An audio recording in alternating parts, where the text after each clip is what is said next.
How do I know? Well, here's the permit for it. That's a permit right there.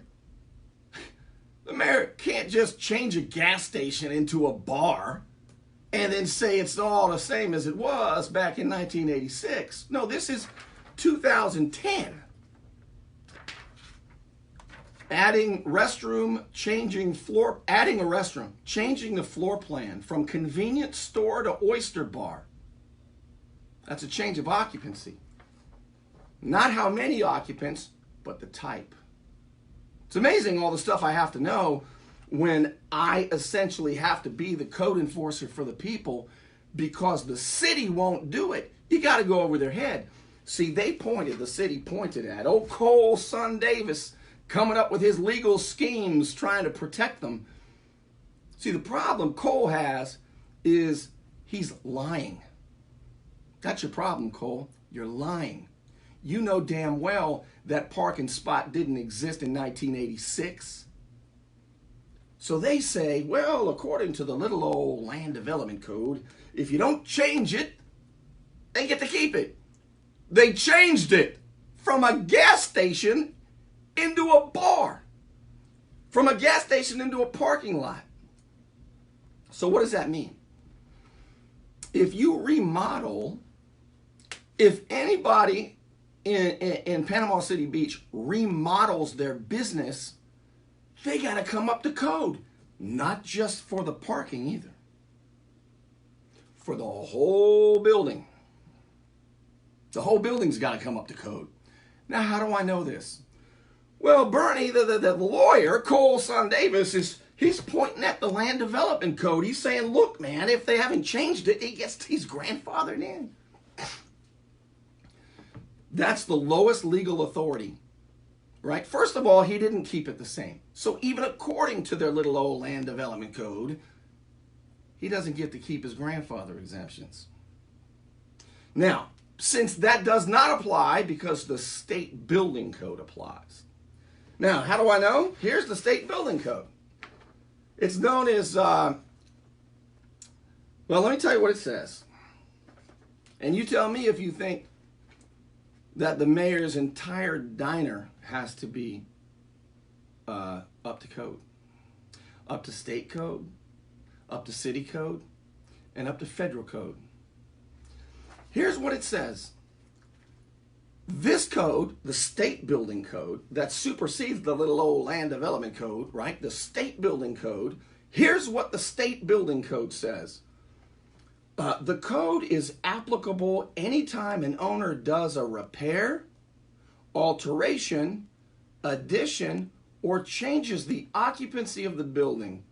Well, then they have to come up to code, right? Now, change of occupancy again means that's no longer a convenience store. That's no longer a gas station. The occupants of that building are now different occupants. They are now attending an oyster bar, right? They're oyster bar patrons.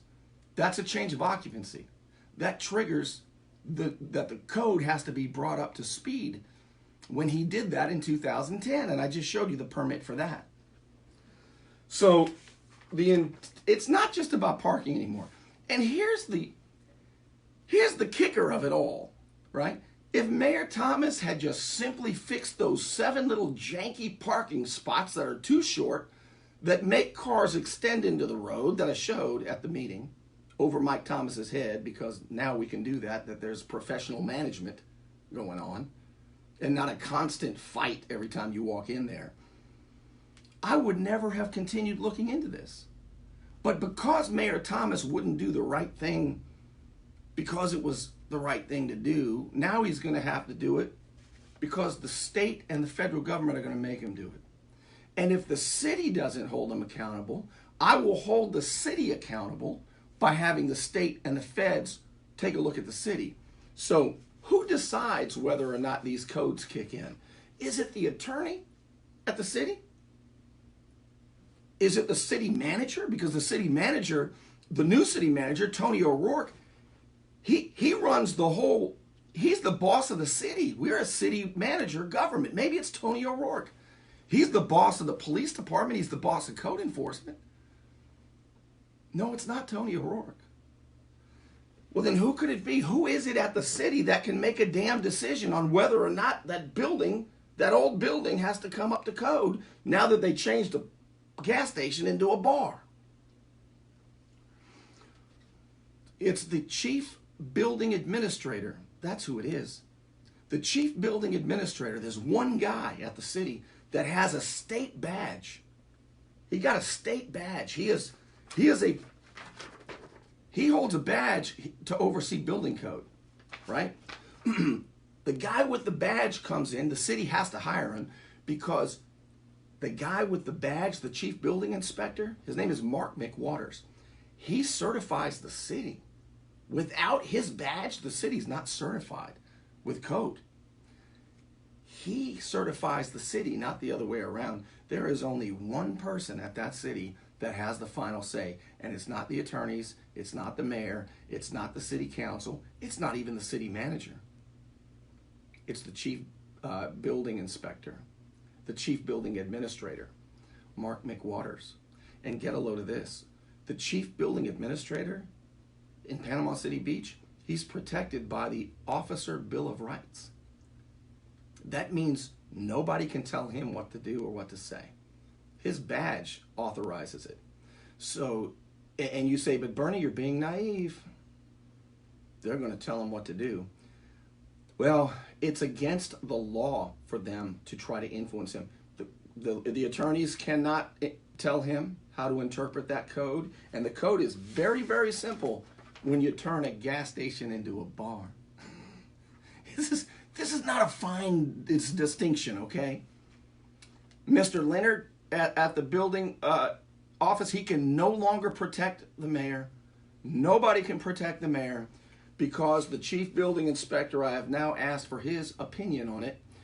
And if he does not give the very easy to understand and accurate opinion of the state building code, his badge will be revoked. He must tell the truth, and he cannot be influenced otherwise. That whole building needs to come up to code. Now, isn't that something? Here's what's really interesting. Mayor Mike Thomas has spent 20 years